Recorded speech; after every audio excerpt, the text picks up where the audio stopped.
اللہ تبارک و تعالی قرآن مجید میں ارشاد فرما رہا ہے کہ بے شک صرف اور صرف اللہ تمہارا ولی ہے، رسول اللہ تمہارے ولی ہے، اور وہ صاحبان ایمان جو حالت رکوع میں زکوٰۃ کو ادا کرتے ہیں وہ تمہارے ولی ہیں۔ اسی آیت کے ذیل میں گفتگو ہو رہی تھی گزشتہ جمعہ، اسی آیت کے بارے میں ارشاد ہو رہا تھا، بیان ہو رہا تھا کہ اس آیت میں جسے آیہ ولایت کہتے ہیں، اس میں ولایت کی معنی ہے کیا؟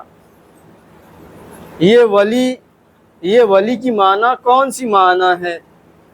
آیا یہاں ولی جو معنی دے رہا ہے دوست کی معنی دے رہا ہے، بھائی کی معنی دے رہا ہے، یا اس کی اور کوئی معنی ہے؟ تو ہم نے بیان کیا تھا کہ یہاں ولی کی معنی حاکم اور سرپرست کی ہے۔ کچھ دلیلیں بیان کی تھی کہ اگر ہم دوست اور بھائی کی معنی لیں گے تو کیا مشکل پیش آئے گی، لہٰذا ہمیں یہاں جو ولی بیان ہوا ہے اسے حاکم اور سرپرست کی معنی میں لینا ہوگا۔ کیوں؟ اس لیے کہ پہلی وجہ تو خود بیان کی گئی تھی کہ جو لفظ انما ہے یہ حصر کا کام کرتا ہے، یعنی جو چیز اس کے اندر داخل ہو جائے وہ اس سے باہر نہیں جا سکتی، اور جو باہر ہے وہ اس کے اندر نہیں آ سکتی۔ تو اس وجہ سے ہم یہاں دوست کے اور بھائی کے معنی نہیں لے سکتے، کیونکہ اگر صرف دوست اور بھائی کے معنی لیں گے تو دوستی صرف اور صرف 3 افراد پر مشتمل ہوگی، اللہ، رسول اور مولائے کائنات۔ لیکن جو دوستی ہے یہ اسلام کا ایک عمومی حکم ہے، تمام مومنین آپس میں بھائی بھائی ہے، لہٰذا اس معنی کو ہم یہاں نہیں لے سکتے۔ اور آج ایک اور دلیل آپ کے سامنے بیان کرنی ہے کہ یہ ولی حاکم اور سرپرست کے معنی میں کیسے ہے۔ جیسا کہ پیغمبر اکرم نے غدیر خم کے میدان میں جب مولائے کائنات کی ولایت کا اعلان کرنا تھا تو پیغمبر اکرم نے سب سے پہلے تمام 1.25 لاکھ حاجیوں کے درمیان ایک خطبہ ارشاد فرمایا۔ خطبہ ارشاد فرمانے کے بعد تمام حاجیوں کے سامنے یہ سوال کرتے ہیں، الست اولیٰ بکم من انفسکم، کیا میں تم پر تمہارے نفسوں سے زیادہ حاکم نہیں ہوں؟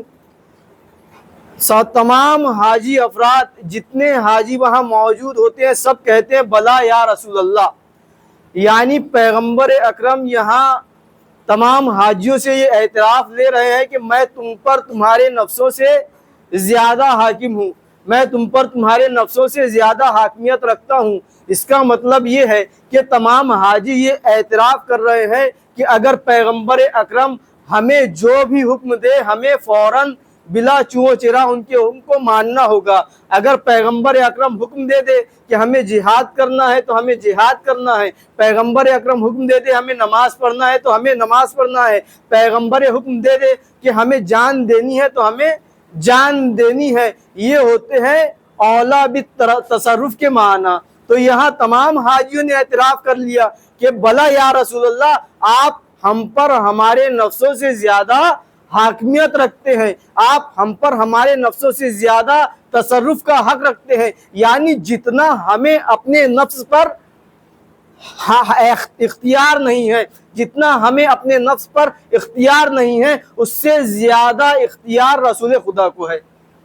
یہ ہے اس کی معنی۔ اب جب اس معنی کو لوگوں تک پہنچا دیا تو پیغمبر اکرم نے مولائے کائنات کو بلایا اور مولائے کائنات کو اپنے ہاتھوں پر بلند کر کے ارشاد فرماتے ہیں، من کنت مولا فہذا علی مولا، جس کا میں مولا ہوں اس کے یہ علی بھی مولا ہے۔ صلوات پڑھے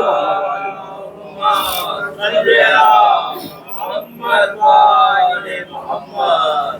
تو یہاں کیسے معلوم ہوا کہ یہاں جو مولا پیغمبر اکرم بیان کر رہے ہیں یہاں حاکم اور سرپرست کی معنی میں ہے، دوست اور بھائی کی معنی میں نہیں ہے۔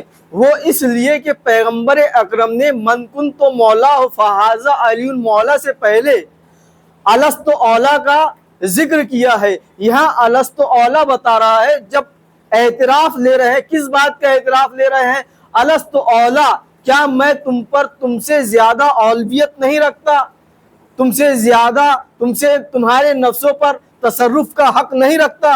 تو یہاں حاکمیت کی معنی کو پہلے پیغمبر اکرم نے بیان کر دیا کہ میں تم سے زیادہ حاکمیت کا حق رکھتا ہوں۔ اس کے بعد فوراً بیان کرتے ہیں من کنت مولا ہو فہذا علی مولا، جس کا میں مولا ہوں اس کے علی بھی مولا ہے۔ تو یہاں معلوم ہوا یہاں ولی کی معنی دوست اور بھائی کے نہیں ہے۔ اگر دوست اور بھائی کے معنی ہوتے تو یہاں پیغمبر اکرم پہلے اعتراف نہیں لیتے کہ میں تم پر تمہارے نفسوں سے زیادہ اولا ہوں۔ اس لیے یہاں یہ بات ثابت ہوتی ہے، چونکہ پیغمبر اکرم نے ولایت کا ذکر کرنے سے پہلے اولویت کا اقرار لے لیا، لہٰذا یہاں ولی کی معنی حاکم اور سرپرست کی ہے۔ صلوات پڑھیں محمد وآلہ۔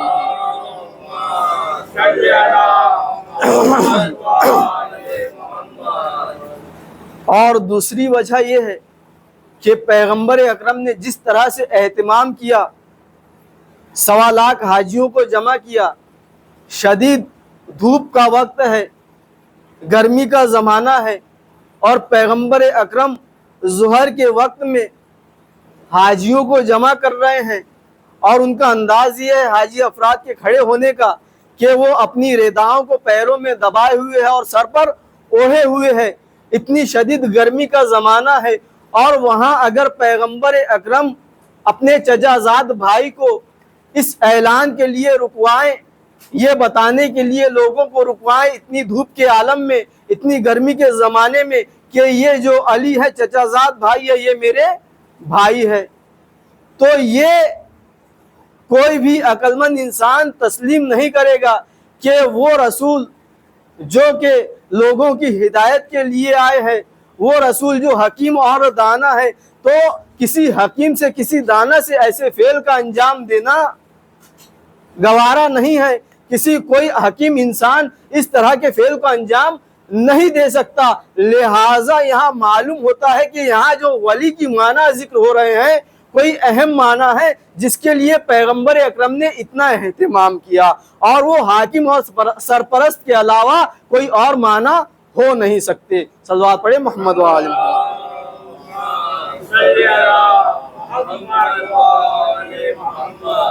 تو رسول جو ہے کسی بیہودہ کام کو انجام نہیں دیتا، کوئی ایسا کام انجام نہیں دیتا کہ جس پر لوگ اعتراض کر سکیں۔ تو یہاں جو ولی کی معنی ذکر ہو رہے ہیں، یہاں پیغمبر اکرم حاکم اور سرپرستی کی معنی کو بیان کر رہے ہیں کہ جس طرح سے میں تمہارا حاکم اور سرپرست ہوں، میرے بعد علی تمہارے حاکم اور سرپرست ہے۔ اب جب پیغمبر اکرم نے مولائے کائنات کی ولایت کو بیان کر دیا، مولائے کائنات کی ولایت کا اعلان کر دیا، تو اس اعلان کے بعد جو دشمن دوست کی شکل میں موجود تھا، حارث ابن نعمان فہری، وہ پیغمبر اکرم کے پاس آتا ہے اور کہتا ہے یا رسول اللہ، آپ نے ہمیں توحید کا حکم دیا، ہم نے توحید کو مانا، آپ نے ہمیں نماز کا حکم دیا، ہم نے نماز پڑھی، آپ نے ہمیں روزے کا حکم دیا، ہم نے روزے رکھے، آپ نے ہمیں حج کا حکم دیا، آپ کے ساتھ ہم حج کرنے کے لیے آ گئے، آپ کو اس پر بھی صبر نہیں ہوا کہ آپ نے اپنے بھائی علی کو ہم پر مسلط کر دیا۔ بہت غور کیجئے گا اس جملے پر کہ وہ کیا کہہ رہا ہے، آپ نے اپنے بھائی علی کو ہم پر مسلط کر دیا۔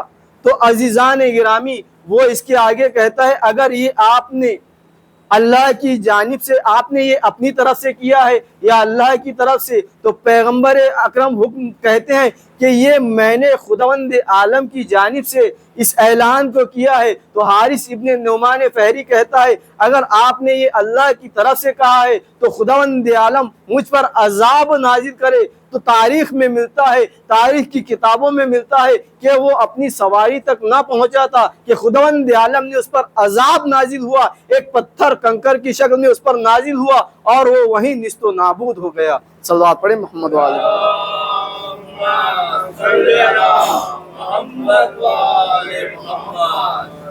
تو حارث کے اس فعل سے چند باتیں واضح ہو جاتی ہے کہ جو حارث ابن نعمان فہری ہے یہ تو اپنے جملوں سے بتا رہا ہے کہ یہ منکر ولایت ہے، مولائے کائنات کا دشمن ہے۔ تو عزیزان گرامی، کورٹ میں جب کوئی فیصلہ ہوتا ہے تو جو دشمن ہوتا ہے اس کی گواہی زیادہ معتبر ثابت ہوتی ہے۔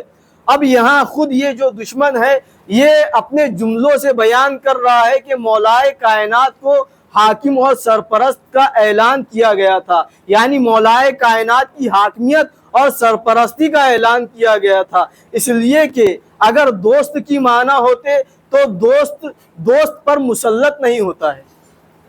یہ مسلط کا لفظ بتا رہا ہے کہ پیغمبر اکرم نے مولائے کائنات کو دوست اور بھائی نہیں بنایا بلکہ حاکم اور سرپرست بنایا ہے، اس لیے کہ نعمان فہری بتا رہا ہے کہ یہ مسلط جو کیا گیا ہے یعنی رسول اکرم مولائے کائنات کو ہمارا حاکم اور سرپرست بنا رہے ہیں۔ صلوات پڑھیں محمد والے۔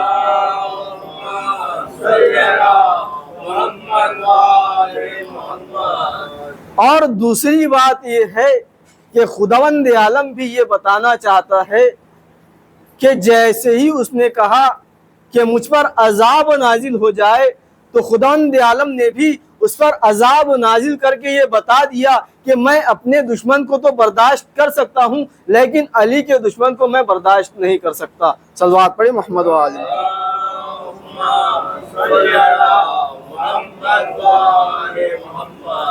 تو عزیزان گرامی، یہ ولایت مولائے کائنات جس کا اعلان غدیر خم کے میدان میں 18 ذی الحجہ کو ہوا ہے، وہی 18 ذی الحجہ ابھی آنے والی ہے۔ تو جس طرح سے ہم دیگر ایام میں، دیگر عیدوں میں اہتمام کرتے ہیں، تیاریاں کرتے ہیں، ویسے ہی ہم عید غدیر کی بھی تیاریاں کریں، اس لیے کہ یہ وہ نعمت عظیم ہے جو ہمیں 18 ذی الحجہ کے دن ملی ہے۔ اگر یہ نعمت ولایت نہ ہوتی تو ہمارے کوئی بھی عمل قابل قبول نہ ہوتے۔ یہ ولایت ایک عظیم نعمت ہے، چونکہ ہمیں یہ ولایت بڑی آسانی سے مل گئی۔ ہم شیعہ کے گھر میں پیدا ہوئے، ہم مولائے کائنات کے ماننے والے ہیں، لہٰذا ہمیں اس نعمت کا ہم اس نعمت کو ویسے نہیں سمجھ پاتے کہ اس نعمت کا جو حق ہے۔ یعنی اگر نعمت آسانی سے مل جائے تو انسان اس کا شکر گزار نہیں ہو پاتا۔ کچھ ایسے بھی افراد ہم نے دیکھے ہیں کہ جنہوں نے تحقیق کر کے اس نعمت کو حاصل کیا۔ کچھ ایسے افراد ہماری نگاہوں میں ہیں کہ جو تحقیق کر کے شیعہ ہوئے اور جنہوں نے تحقیق کر کے ولایت کو قبول کیا ہے، ان کی نظر میں اس ولایت کی اہمیت کو دیکھیے گا کہ جب یہ نعمت ملتی ہے تو انسان اس کا کس طرح سے شکر گزار ہوتا ہے۔ یعنی جب تک ولایت کی نعمت سے انسان کے عمل خالی ہوتے ہیں، اس کے کوئی عمل قابل قبول نہیں ہوتے۔ یعنی جب تک ولایت کے بغیر وہ نماز پڑھ رہا تھا، روزے رکھ رہا تھا، حج کر رہا تھا، اس کی یہ تمام عبادتیں قابل قبول نہیں تھی، لیکن جب اس نے اس ولایت کو قبول کر لیا اور اس کے بعد اپنے ان عمل کو انجام دیا تو اب اس کی نماز بھی قبول ہے، روزہ بھی قبول ہے، حج بھی قبول ہے۔ صلوات پڑھیں محمد و آلہ۔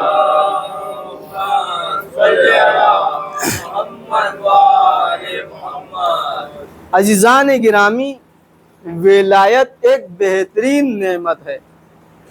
قرآن مجید میں ذکر ہو رہا ہے ثم لا تسألن یومئذ عن النعیم، کہ قیامت کے روز خداوند عالم نعمت کے بارے میں سوال کرے گا۔ تو امام جعفر صادق علیہ السلام کے زمانے میں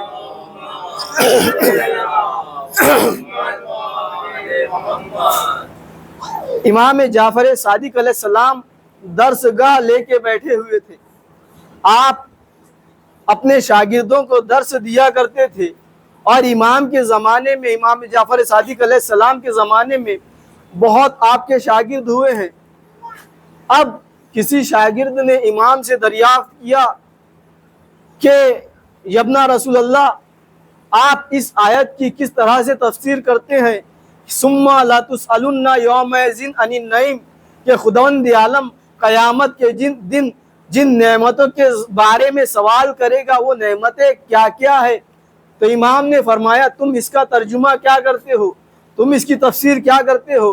تو وہ کہتے ہیں، وہ شاگرد، کہ ہم یہ ترجمہ کرتے ہیں کہ خداوند عالم ٹھنڈے پانی کے بارے میں سوال کرے گا، جو ہم روٹی کھاتے ہیں اس کے بارے میں سوال کرے گا، جو ہمیں رزق ملا ہے اس کے بارے میں سوال کرے گا۔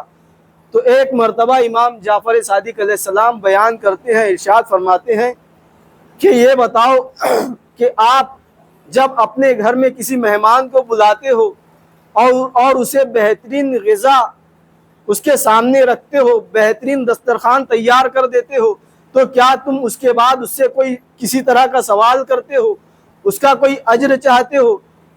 تو وہ کہتا ہے نہیں، ہم تو ان نعمتوں کے بارے میں جو اپنے مہمان کو کھلاتے ہیں اس کے بارے میں کوئی سوال نہیں کرتے۔ تو امام فرماتے ہیں جب ایک عام مخلوق کا یہ رویہ ہے کہ وہ اپنی دی ہوئی نعمتوں کے بارے میں سوال نہیں کرتا ہے، تو خداوند عالم ان دنیاوی نعمتوں کے بارے میں کس طرح سے سوال کر سکتا ہے؟ وہ شاگرد پوچھتے ہیں کہ یبنا رسول اللہ، پھر وہ نعمت کیا ہے؟ وہ کون سی نعمت ہے کہ جس کے بارے میں سوال کیا جائے گا؟ وہ کون سی نعمت ہے جس کے بارے میں خداوند عالم ہم سے سوال کرے گا؟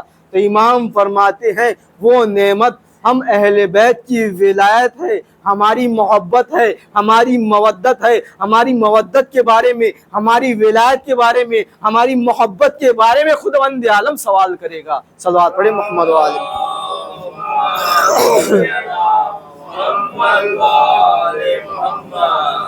تو دنیاوی نعمتوں کے بارے میں سوال نہیں ہوگا۔ یہ جو اہم سوال ہے وہ ولایت کا سوال ہے، جس کے لیے روکا جائے گا، جس کے لیے مومنین کو روکا جائے گا۔ تو عزیزان گرامی، امام علی رضا علیہ السلام کی ولادت ابھی گزری ہے۔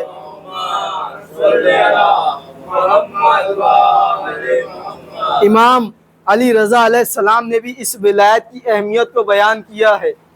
جب امام مدینے سے مرو تشریف لے جا رہے تھے تو راستے میں جب نہشا پور میں آپ کی سواری رکی ہے، تو نہشا پور میں بہت زیادہ محدثین تھے جو حدیثوں کو نقل کرتے ہیں۔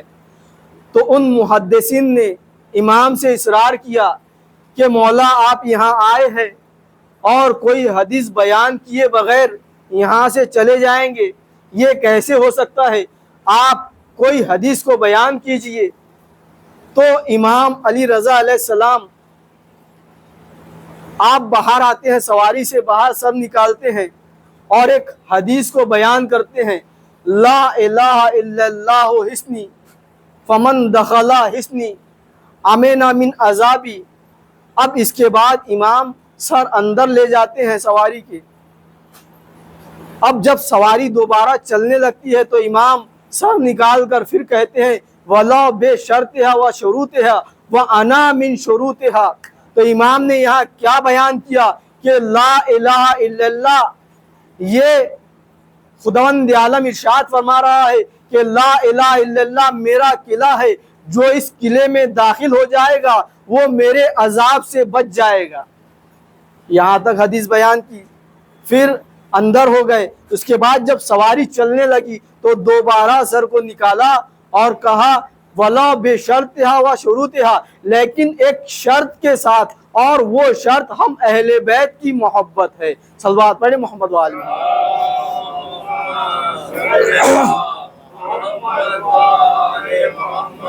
اور اس حدیث کو سلسلۃ الذھب کہا گیا ہے، یعنی اس حدیث کے جو بیان کرنے والے ہیں امام علی رضا علیہ السلام سے لے کر خداوند عالم تک پورے کے پورے معصومین ہیں، یعنی کوئی بھی غیر معصوم کا سلسلہ اس حدیث میں نہیں ہے۔ یعنی خداوند عالم سے لے کر امام رضا علیہ السلام تک پورے کے پورے معصومین نے اس حدیث کو بیان کیا ہے کہ لا الہ الا اللہ حسنی من دخلا حسنی آمنا من عذابی، جو لا الہ الا اللہ میرا قلعہ ہے اور جو اس قلعے میں داخل ہو جائے وہ عذاب سے بچ جاتا ہے، اور اس کی شرط یہ ہے کہ وہ ہماری محبت کرنے والا ہو، ہم اہل بیت کی ولایت کو ماننے والا ہو۔ تو اس حدیث کا مطلب کیا ہوا؟ یعنی جو توحید کو مانتا ہے، جو توحید کا اقرار کرتا ہے، جو رسالت کو مانتا ہے، جو رسالت کا اقرار کرتا ہے، اور اگر وہ منکر ولایت ہے، منکر اہل بیت ہے، ائمہ اہل بیت کا ماننے والا نہیں ہے، تو اس نے اس شرط کو پورا نہیں کیا، اور جو اس شرط کو پورا نہیں کرے گا وہ عذاب الہی کا مستحق قرار پائے گا۔ صلوات پڑھیں محمد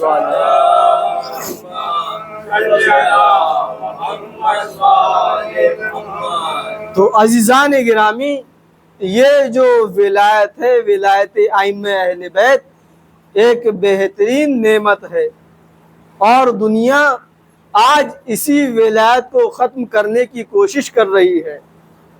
یہ جو حادثہ ہوا ہے، یہ جو آیت اللہ ابراہیم رئیسی شہید ہوئے ہیں، یہ بھی ایک سازش ہے کہ ولایت فقیہ کو ختم کر دیا جائے۔ حالانکہ دشمن جتنی چاہے کوشش کرے لیکن وہ ولایت فقیہ کو ختم نہیں کر سکتا۔ انقلاب ایران کے بعد ایران ملک نے ایک ایسا نظام قائم کیا ہے کہ امام کے ظہور تک یہ ولایت فقیہ کا سلسلہ جاری اور ساری رہے گا، لیکن دشمن یہ سوچ رہا ہے کہ اگر ہم ایک ولی فقیہ کو یا ایک رئیس جمہور کو ہم مار دیں تو ہم اس اسلامی حکومت کو ختم کر سکتے ہیں۔ اور ایسے حادثات، یہ تو 9 افراد شہید ہوئے ہیں، ایران میں ایسے کئی حادثات پہلے ہو چکے ہیں کہ پوری کی پوری پارلیمنٹ کو اڑا دیا گیا، پورے کے پورے نمائندے شہید کر دیے گئے۔ اس کے بعد پھر سے دوبارہ ایران اپنے پیروں پر کھڑا ہو گیا، اور آج ایک بہترین طاقت کے روپ میں اس دنیا میں قائم ہے۔ آج ساری دنیا جو امریکہ کو سپر پاور مانتی تھی، جو اسرائیل کو سپر پاور مانتی تھی، ابراہیم رئیسی نے بتا دیا کہ کوئی سپر پاور نہیں ہے، سپر پاور صرف ایک ہے، وہ ہے اللہ اکبر، خداوند عالم، اس سے بڑھ کر کسی کے پاس کوئی طاقت نہیں ہے۔ تو عزیزان گرامی، جو دشمن چاہتا ہے کہ ملک ایران کو ختم کر دے، ولی فقیہ کو مٹا دے، تو وہ یہ ایسا کر نہیں سکتے، اس لیے کہ اس کی حفاظت کرنے والا خداوند عالم ہے، امام زمانہ علیہ السلام ہے۔ صلوات پڑھیں محمد و آل محمد۔ تو عزیزان گرامی، یہ جو ہمیں ولایت ملی ہے یہ ایک بہترین نعمت ہے، اور یہ ولایت ہمیں کس دن ملی ہے؟ غدیر خم کے دن ملی ہے، 18 ذی الحجہ کو ملی ہے، لہٰذا ہمیں اس دن کو فراموش نہیں کرنا چاہیے، اور اس دن کو بہترین طریقے سے اس دن کے عمل کو انجام دینا چاہیے۔ وصلی علی محمد وآلہ الطیبین الطاہرین المعصومین۔